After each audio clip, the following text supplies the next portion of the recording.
संसद के शीतकालीन सत्र से पहले सरकार ने सर्वदलीय बैठक बुलाई।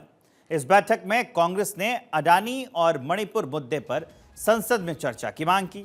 इसके अलावा विपक्षी दलों ने उत्तर भारत में प्रदूषण और रेल हादसों पर भी चर्चा की मांग की। माना जा रहा है कि विपक्ष अपनी रणनीति के साथ संसद में उतरेगा, मतलब संसद का शीतकालीन सत्र हंगामेदार होगा और सरकार को संसद सत्र चलाना आसान तो नहीं होगा, क्योंकि कई ऐसे मुद्दे हैं जिन पर विपक्ष सरकार से संसद में चर्चा की मांग कर रहा है। सवाल है कि क्या सरकार की तरफ से उन मुद्दों पर चर्चा की मंजूरी मिलेगी। वैसे संसद का शीतकालीन सत्र सोमवार से 20 दिसंबर तक चलेगा। इस सत्र में वक्फ संशोधन विधेयक समेत 16 विधेयक सूचीबद्ध किए गए हैं, जिसको लेकर विपक्षी दलों के साथ सरकार की तरफ से किरण रिजिजू ने सहमति बनाने की कोशिश की।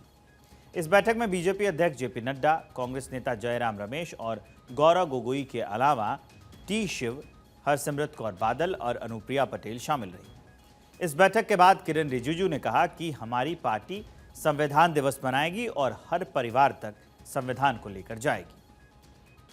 वैसे महाराष्ट्र विधानसभा में मिली जबरदस्त जीत ने सत्ता खेमे के हौसले बुलंद कर दिए हैं, लेकिन संसद सत्र में विपक्ष भी अपनी बढ़ी हुई सियासी ताकत के साथ सरकार को घेरने का कोई मौका नहीं छोड़ेगा।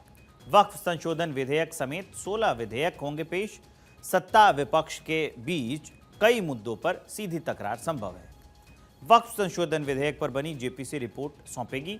मणिपुर मुद्दे पर सत्ता और विपक्ष के बीच में जो तकरार है वो दिखेगी।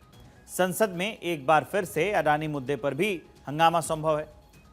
पंजाब कोर्ट्स संशोधन विधेयक सरकार लाएगी। मर्चेंट शिपिंग विधेयक और तटीय शिपिंग विधेयक पेश होंगे।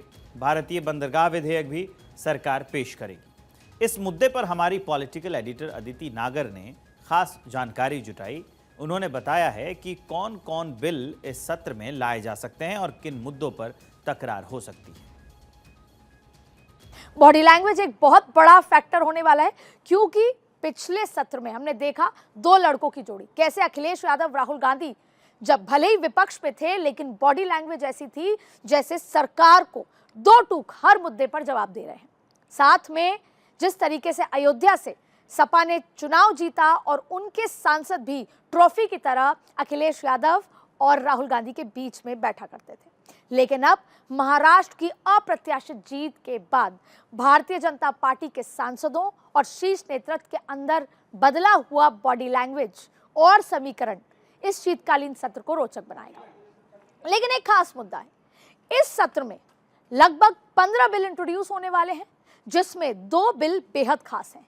वो हैं वक्फ बोर्ड बिल और साथ में वन नेशन वन इलेक्शन। और ऐसा नहीं है, इन 2 बिल के अलावा भी कई ऐसे बिल हैं, जैसे रेलवे अमेंडमेंट बिल है, वो भी बहुत महत्वपूर्ण है। साथ में कई और ऐसे बैंकिंग लॉ अमेंडमेंट बिल है और इसके साथ साथ भी कई ऐसे बिल हैं जो इंट्रोड्यूस किए जाएंगे। अब ऐसे में जाहिर तौर पे विपक्ष संसद में से कई ऐसे मुद्दे उठाएगा जो वो देश की जनता के बीच में रखना चाहता होगा और जिस तरीके से महाराष्ट्र में हार हुई है उसको ढकना चाहता होगा। लेकिन ये सत्र इसलिए अपने आप में खास हो जाता है क्योंकि इसमें वन नेशन वन इलेक्शन और वक्फ बिल को एक बार फिर से सरकार द्वारा इंट्रोड्यूस किया जाएगा। कैमरा पर्सन कपिल के साथ अदिति नागर, भारत 24।